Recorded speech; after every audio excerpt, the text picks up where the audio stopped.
Hey, I like to collect interesting things. So I was kind of thrilled when a student brought me this from Japan, air stocking.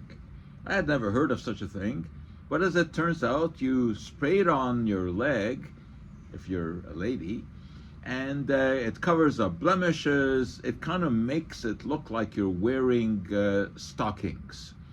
So, of course, I wanted to look into this. I wanted to know what's really in it and also its history.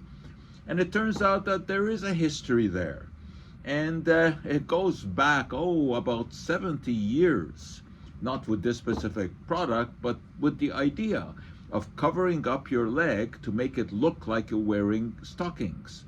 And back in the 1940s, there were all kinds of products sold with which you could cover your legs, including crayons so that you could draw a seam down the back as if you were wearing stockings, because nylon stockings in those days really did have seams.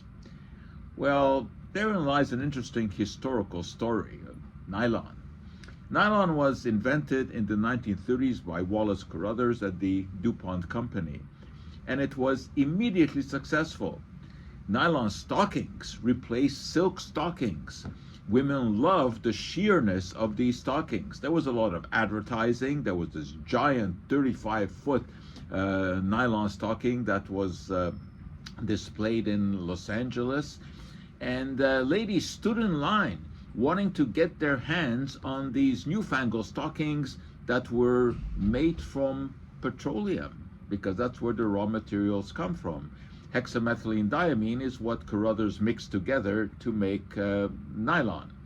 So there was a lot of interest in getting these stockings, and sometimes women would stand in line and they couldn't even wait to get home to try on the stockings.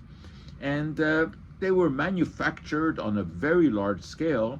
The first DuPont factory opened in 1939 for making nylon stockings, and just the first year they were able to produce 64 million pairs of nylon stockings. At that time, they were quite easily available. You could even get them out of vending machines. But then the war came along, and nylon was used for parachutes, for ropes, for all kinds of military equipment. So there was a shortage of nylon for stockings.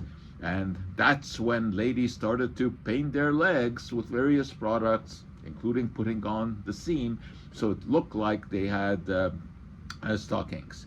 And today, this is available. And I guess it goes back, at least the concept goes back to those early days. I don't know what it really looks like when you put it on. I certainly have not tried it. But there are a lot of ingredients, and basically there are silicones in there and even plexiglass, believe it or not. So it's a thin plastic material. I don't know why it has caffeine in it or why it has tea extract in it, but the ingredients are now known. So it's pretty interesting. And of course, nylon is still around today. We have pantyhose made of nylon, which is superior to the original nylon stockings. And of course, there are all kinds of other items that are made of nylon. It's one of the most important industrial plastics. So there you go. There's the story of my air stocking, which will now take a place in my little museum here in the office. That for today is our Cup of Joe.